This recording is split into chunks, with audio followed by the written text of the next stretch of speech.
जो मेरी डाइट रहती है दिन भर की वो सेम रहती है। जो भी मील्स प्रिपेयर करता हूँ मैं, लाइक सुबह मेरी ओट मील, अगर मैं सुबह जिम जा रहा हूँ तो उसके बाद मैं बेसन का चीला या अंडे खाऊंगा अपने।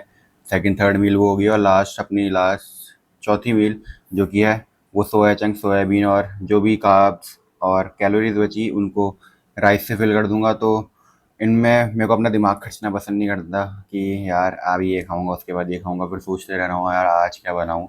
सिंपल है, अपना चारों मील्स फिक्स है। पहली ओट्स, दूसरी बेसन वाली, तीसरी अंडे, और रात को सोयाबीन और सोया चंक्स राइस, जो भी बचे कार्ब्स उसको भर दो उससे। तो सिंपल। अगर आपको भी अपना सस्टेनेबल डाइट प्लान बनाना है एक, तो आपकी जो भी मोस्ट ऑफ द मील्स होती है वो फिक्स रहनी चाहिए। आपको उसमें सोचना ना पड़े कि यार अब मैं ये खा रहा हूँ तो इसके बाद मुझे क्या खाना चाहिए।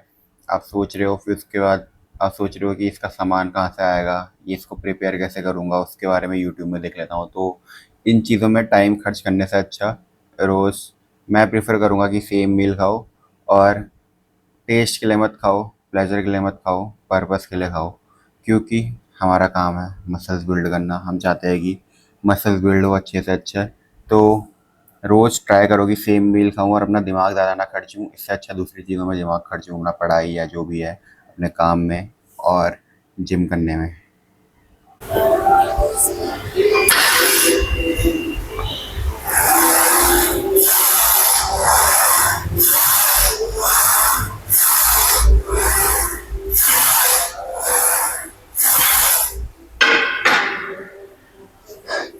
तो मैं पहले से ये वाली एक्सरसाइज सबसे लास्ट में करता था अपने लेग के सेशन में, जो कि चौथी एक्सरसाइज थी। उसके भी अपने एडवांटेजेस थे कि मेरे क्वाड्स और हैमस्ट्रिंग तब तक का इतने वार्म हो जाते थे कि मैं इससे कम वेट से भी ज़्यादा आउटपुट निकाल पाता था। बट अभी मैं इसका सबसे पहले इसलिए कर रहा हूँ, उसका ये एडवांटेज है कि मेरी सबसे ज़्यादा जान जो मेरे पे होगी वो फर्स्ट एक्सरसाइज पे होगी अपने लेग सेशन की, ऑब्वियसली। तो मैं इसमें अपनी पूरी जान लगाना चाहता हूँ, और जितना हो सके उतने वेट से और उतनी अच्छी फॉर्म के साथ उतना ज़्यादा आउटपुट लगा पाऊँ। तो दोनों चीज़ों के अपने एडवांटेज है। अगर कोई एक्सरसाइज आप लास्ट में कर रहे हो या पहले कर रहे हो, तो आपको अपने आप हिसाब से फिगर आउट करना है कि आपको उससे कैसा आउटपुट निकालना है और उस एक्सरसाइज को कैसे करना है। तो अभी तो मैं इसको पहले करूँगा, फिर उसके बाद एक हैमस्ट्रिंग की एक्सरसाइज करूँगा। एक सेट करूँगा बस उसका कंपाउंड मूवमेंट का, क्योंकि मैं बीच में 2 सेट्स कर रहा था तो मेरे लोअर बैक में बहुत ज़्यादा पेन आ रहा था। तो उसका बस एक सेट करूँगा, और बाकी के जो भी मेरे सेट्स बचेंगे हैमस्ट्रिंग के वो मैं हैमस्ट्रिंगल मशीन में करूँगा, ताकि मेरे लोअर बैक पे भी ज़्यादा पेन ना आए। आज मैं नी स्लीव लाना भी भूल गया, तो थोड़ा दिमाग को और स्ट्रॉन्ग बनाना पड़ेगा कि अच्छे से मानने हैं। और पिछली बार मैंने देखा भी नहीं अभी तक का कितना आए थे मेरे। देखते हैं सेट के बाद।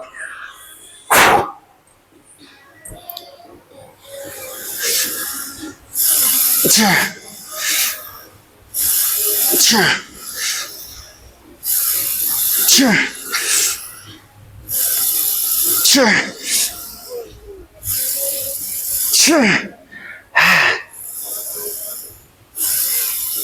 अच्छा अच्छा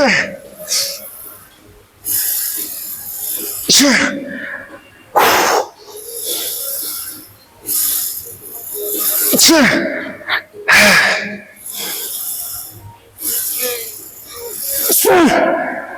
एक और।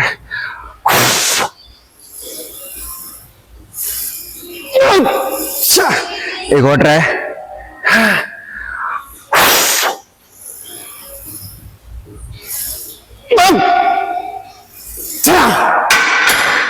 हाँ 11। पिछली बार मेरे 10 रैप्स आए थे, और टू बी ऑनेस्ट मैंने देखा नहीं था, कुछ चीटिंग नहीं करी कि पिछले बार मेरे कितने आए थे। मैं तो सोच रहा था 8 आए मेरे, बट इस बार तब भी एनीवेज प्रोग्रेस है। 11 रैप्स। स्टार्टिंग में मेरी अच्छी फॉर्म थी, बट मुझे लगता है कि लास्ट में मैंने 1-2 रैप्स में चीटिंग करी। थोड़ा ऐसे हिप्स ऊपर हो गए थे, थोड़े से हुए थे वैसे, बहुत कम, क्योंकि मेरे लोअर बैक में दर्द हो रहा है। पता नहीं, अब लोअर बैक में आजकल बहुत ज़्यादा दर्द हो रहा है लास्ट के 10 दिनों से। यह कट की वजह से है कि रिकवरी अच्छे से नहीं हो पा रही, या किसी और रीज़न की वजह से। मुझे लगता है कि मैं एक्सरसाइज तो ख़राब नहीं कर रहा हूँ, क्योंकि अभी जैसे लोअर बैक में जब दर्द होता है ना, मतलब जो लोअर बैक में दर्द होता है जिनको स्क्वाट्स में, तो वो अपने हिप्स बिल्कुल ऐसे ऊपर कर देते हैं। बट मेरे बहुत कम होते हैं, मुझे लगता है कि ना के बराबर बिल्कुल। जो मैंने अभी चीटिंग में बोल रहा हूँ वो एक्चुअली चीटिंग भी नहीं है, वो थोड़ा सा मतलब मेरे स्टैंडर्ड के हिसाब से चीटिंग है, क्योंकि मैं बिल्कुल भी अपना हिप्स को हिलाता नहीं हुआ। मेरा टारगेट ये रहता है कि अपने क्वाड्स में पूरा फोकस करके अच्छे से स्मिथ मशीन स्क्वाट मारनी है। तो मेरे स्टैंडर्ड के हिसाब से चीटिंग थी, बट एनीवेज वो तब भी था एक्सेप्टेबल कि इतना तो चलता है। बट लोअर बैक में भी दर्द हो रहा है, मैं अभी सोच रहा हूँ कि दूसरा करना चाहिए नहीं, बट मुझे लगता है मैं करूँगा दूसरा सेट, क्योंकि 2 ही सेट की बात है। और उसके बाद एक हैमस्ट्रिंग की करूँगा कंपाउंड, फिर उसके बाद ख़त्म सारी, बाकी की आइसोलेशन में करूँगा 2 लेग एक्सटेंशन, बाकी 3 हैमस्ट्रिंग कर, और लास्ट में 2 सेट काफ्स के। मेरा दूसरा सेट भी रिकॉर्ड करने का मन कर रहा है, पता नहीं क्यों। जनरली मैं सारी एक्सरसाइज का एक एक ही सेट रिकॉर्ड करता हूँ कि वीडियो थोड़ी सी बोरिंग ना हो जाए, क्योंकि एक ही चीज़ जनरली 2-3 सेट तक का ऐसे दिखाते रहूँगा एक एक्सरसाइज को, तो थोड़ा अजीब सा होता है। बट ये वाला एंगल से आपको भी पता चल जाएगा, मेरे को भी पता चल जाएगा कि मैं अपनी लोअर बैक कितनी मूव कर रहा हूँ। बेल्ट ढीली हो गई।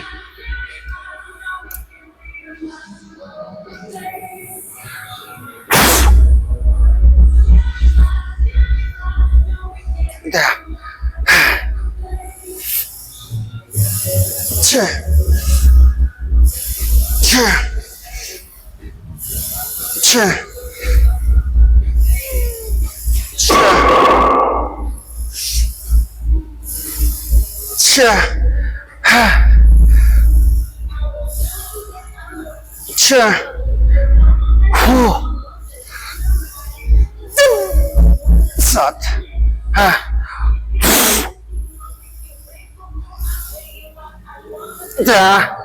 एक और,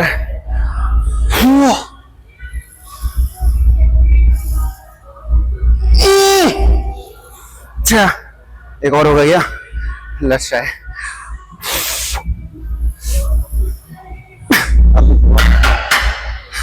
पहले से ही रेडी था मैं इसके लिए। हाँ, 9 रेप्स। अभी मैंने वीडियो देखी अपनी इसकी स्मिथ मशीन स्क्वाट की, तो लोअर बैक उतनी ज़्यादा मूव नहीं हो रही थी, मतलब ऊपर आते टाइम से बिल्कुल मूव नहीं हो रही थी। बट जब मैं ला रहा था ना, तो जैसे मैं ऐसे नीचे जा रहा हूँ तो थोड़ा सा पीछे होके ऐसे लॉक हो जा रही थी, फिर ऊपर आ रही थी। ऊपर लाते टाइम बिल्कुल ऐसे ऐसे नहीं उठती जैसे किसी की होती है, ऐसे है मान लो, तो ऊपर आते आते आते आते ऐसे ऐसे ऐसे हो जाती है लोअर बैक। मेरी ऐसे नहीं हो रही थी। जैसे मैं नीचे जा रहा हूँ, नीचे आने के बाद थोड़ी ऐसे, फिर लॉक हो जा रही है, फिर ऐसे ही आ रही है ऊपर। ठीक है ये भी, मतलब मुझे तो सही लगी, और क्वाड में भी इससे अच्छा फील आता है, और कहीं ऐसा पेन नहीं आता। वो आजकल ही आ रहा है लोअर बैक में। मुझे लगता है कि मैं डेफिसिट पे हूँ और उसकी वजह से रिकवरी पूरी नहीं हो पा रही, तो मुझे लगता है कि उसकी वजह से है। अब 4 ही दिन है, 4 दिन झेल लेता हूँ, उसके बाद देखते हैं। जब अपनी मेंटेनेंस कैलोरीज पे आ जाऊँगा, थोड़ी 300-400 कैलोरीज बढ़ा लूँगा अभी से, फिर देखते हैं क्या आता है लोअर बैक पे इफेक्ट उसका, कि पेन रहता है या नहीं। अगर पेन रहा तो उसके हिसाब से मैं अपनी थोड़ी फॉर्म में या एक्सरसाइज में या किसी और चीज़ में चेंज करूँगा, ताकि लोअर बैक का पेन थोड़ा कम हो जाए।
अगर आपने नोटिस करा होगा, अभी मैंने हैमस्ट्रिंग की जो एक्सरसाइज थी पीछे लीन होके करी पहले से, या मोस्टली मैं आजकल आगे लीन होके और उसको पकड़ के, जो पैड होता है जहाँ से हम अपने पैरों को खींचते हैं, तो उसको पकड़ के करता था पहले से।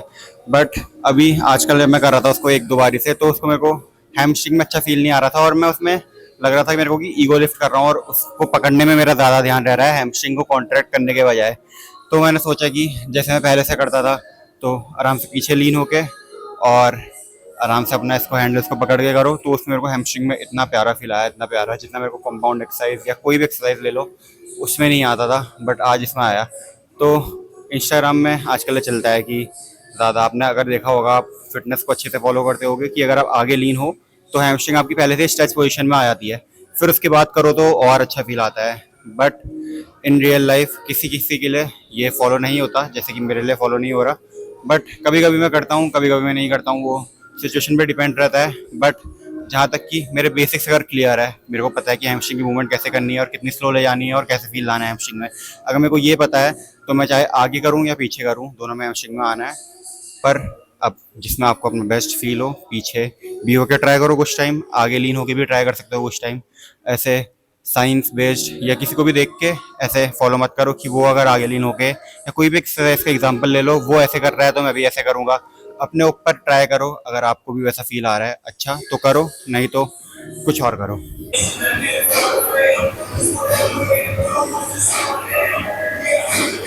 लेग्स में को तो कोई कंपटीशन ही नहीं है ऐसे, अभी भी लग रहा है कि मैं कट में हूँ इतने, बट लेग्स को देख के लग रहा है कि मैं बल्क में हूँ। एक तो अभी पंप भी हो गया पूरे, लेग्स जिस दिन करते हैं तो उस दिन कट्स बिल्कुल भी नहीं दिखते, क्योंकि उसके अंदर वो बढ़ जाता है, लाइक मसल्स पंप हो जाती है। तो अभी बिल्कुल भी नहीं दिख रहा है, बिल्कुल ना के बराबर। बट कल या परसों अच्छे से देखेंगे।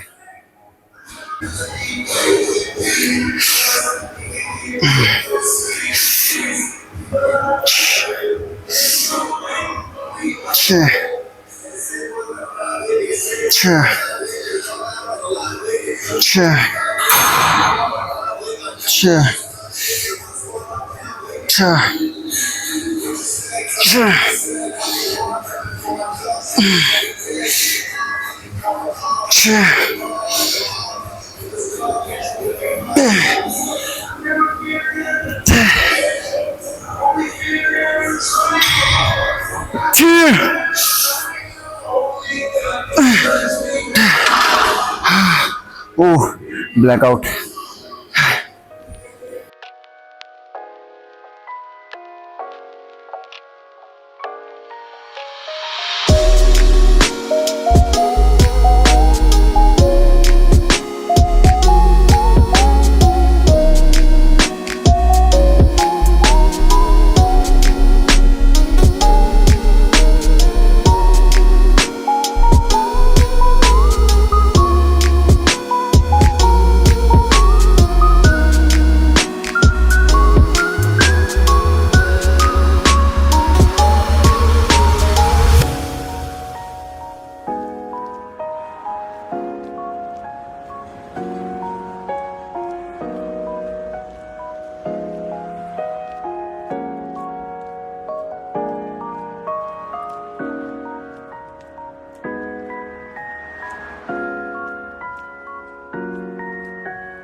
वर्कआउट हो गया ख़त्म, और ये है मेरी kind of post workout meal. जैसे मैंने बोला था कि मैं 7 अंडे खाता हूँ डेली, तो उसमें से 4 अंडे मैंने अभी निकाल लिए, और घर में मैंने थी आलू की सब्ज़ी। अब मैं इसको आलू की सब्ज़ी को अपने इसमें 1900 कैलोरीज़ में कैसे फ़िट करूँगा, वो ऐसा करूँगा कि जब भी जो ये आलू की कैलोरीज़ है 155 ग्राम है, इसके मैक्रोज अभी दिख गए होंगे ऊपर, तो जितनी भी इसकी कैलोरीज़ है, शाम को मैं खाने वाला था 40 ग्राम राइस, तो अब 40 ग्राम राइस को मैं थोड़ा सा कम कर दूंगा। अनकुक्ड है वो राइस का वेट 40 ग्राम, तो उसको कम कर दूंगा और 1900 कैलोरीज में फ़िट हो जाए ऐसे कर दूंगा मैं इसको, कि उस राइस का वेट कम कर दिया जितना भी 1900 कैलोरीज आ जाए उतना तक का कर दिया, और ये आलू का ऐसे करके फिक्स हो गया। अगर आप भी फ़ैट लॉस कर रहे हो तो आपको पता होना चाहिए कि आपको कैसे अपनी डाइट्स को मैनेज करना है। घर का बना हुआ खाना भी खाना है। अभी तो मैं एक्सट्रीम लाइक मेरा लास्ट फेज़ का चल रहा है, तो मैं अभी घर की बनी हुई एक भी चीज़ नहीं खा रहा हूँ। अभी एक आलू की सब्ज़ी है, थोड़ी सी ये खा रहा हूँ, और कभी कभी चावल खाता हूँ थोड़े से, एक जो घर में बने हुए थे तो वो ले लेता हूँ ये एग्स के साथ, क्योंकि एग्स में क्या होता है, ये फ़ैट थोड़ा योक होता है, तो वो खाने में अगर 7 अंडे खा रहे हैं पूरे, तो वो खाने में बहुत ज़्यादा बोरियत हो जाती है और अजीब सा हो जाता है। तो कुछ ना कुछ उसके साथ चाहिए होता है। जैसे मैंने 4 अंडे के साथ ये थोड़े से आलू की सब्ज़ी ले ली, तो खाने लायक थोड़ा सा हो जाएगा, इसका टेस्ट अच्छा। और बाकी के 3 अंडे बचेंगे, तो 3 को तो मैं मैनेज कर लूँगा थोड़ा ऐसे खा के, नमक वगैरह उसमें डाल के, चाट मसाला और ब्लैक सॉल्ट, ये दोनों चीज़ें डालता हूँ। तो अगर आप भी ऐसे फ़ैट लॉस या कुछ भी कर रहे हो, तो आपको डाइट मैनेज करना आना चाहिए। सबसे पहले एक वेइंग स्केल मशीन लो, 200 से 300 रुपए की आती है, बहुत ज़्यादा सस्ती है। आप सोच रहे होगे कि यार वेट ये कौन मेज़र करके खाए, ऐसा ऐसा। डेली मेज़र करना ज़रूरी नहीं है। स्टार्टिंग के 1 हफ़्ता मैं बोलूँगा कि 1 हफ़्ता मेज़र कर लो, आपको पता चल जाएगी कि आप कितनी कैलोरीज़ खा रहे हो, आपको कितना खाने की ज़रूरत है, तो उसके बाद एक आपको आइडिया हो जाएगा। और अगर आप कुछ टाइम मेज़र करोगे ना, उसके बाद आपको आदत हो जाएगी, और ये आपकी डेली लाइफस्टाइल का हिस्सा बन जाएगा कि इसमें आपको कुछ दिमाग भी नहीं लगाना पड़ेगा। बहुत आसान है मेज़र करना। लाइक वो मशीन रखनी है, उसके प्लेट रखनी है, ज़ीरो करना है, और उसको जो भी डाल ले उसमें खाते जाना है, और ऐप में डालना है। मेरे डेली के मैं अगर काउंट करूँ तो मेज़र करने से लेके ऐप में लिखने तक का सब चीज़ों में 10 मिनट भी नहीं जाते होंगे, 5 से 6 मिनट जाते होंगे ये सब मैनेज करने में कि आज क्या खाना है, कितना ये वो। 10 मिनट से भी बहुत कम टाइम जाता है। तो आप स्टार्टिंग में करोगे तो आपको लगेगा, क्योंकि आपके रूटीन में नई चीज़ इंक्लूड हो रही है, बट अगर आप उसको टाइम के साथ कुछ दिन करोगे तो आपको उसकी बिल्कुल आदत पड़ जाएगी। और यही सबसे बड़ी चीज़ है कि सब लोग फ़ैट लॉस नहीं कर पाते। ये अगर आपने ये चीज़ ऐड कर ली तो आपका फ़ैट लॉस बहुत ज़्यादा इजी हो जाएगा, लाइक बहुत ज़्यादा। मैंने 1 मंथ में 4.5 किलो लूज़ कर लिया है, और वो भी मोस्टली फ़ैट लूज़ करा है। मसल भी लूज़ हुई होगी थोड़ी, बट मेरी जैसे जिम में प्रोग्रेस अभी भी बढ़ रही है धीरे धीरे, या मेंटेन है किसी किसी एक्सरसाइजेज में, और कुछ में तो बढ़ भी रही है। तो उसके हिसाब से जितना मैं नोटिस कर पा रहा हूँ, तो मेरे को लगता है कि मेरी मसल लॉस नहीं हुआ है, और देखने में भी लग रहा है, वो मैं देखने में थोड़ा थोड़ा कमज़ोर लग रहा हूँ, वो फ़ैट की वजह से है, क्योंकि मेरे मुंह का भी फ़ैट थोड़ा कम हो गया है, और बॉडी वगैरह का तो हुआ ही है ऑब्वियसली। तो अगर आपको फ़ैट लॉस करना है तो सबसे पहला स्टेप एक वेइंग स्केल मशीन, और दूसरा स्टेप कोई भी कैलोरी मेजरिंग ऐप जैसे कि माई फिटनेस पैल या हेल्दीफाई मी। उसके बाद आपकी जर्नी बहुत ईजी हो जाएगी फ़ैट लॉस की। तो आज की वीडियो के लिए बस इतना ही। अगर आपको ये वीडियो पसंद आई तो लाइक करना, और अगर आपका कोई भी डाउट है बॉडी बिल्डिंग, डाइट या वर्कआउट से रिलेटेड, तो नीचे कमेंट करना, मैं उसका आंसर नेक्स्ट वीडियो में दूँगा। तो will see you guys in the next one. Bye bye.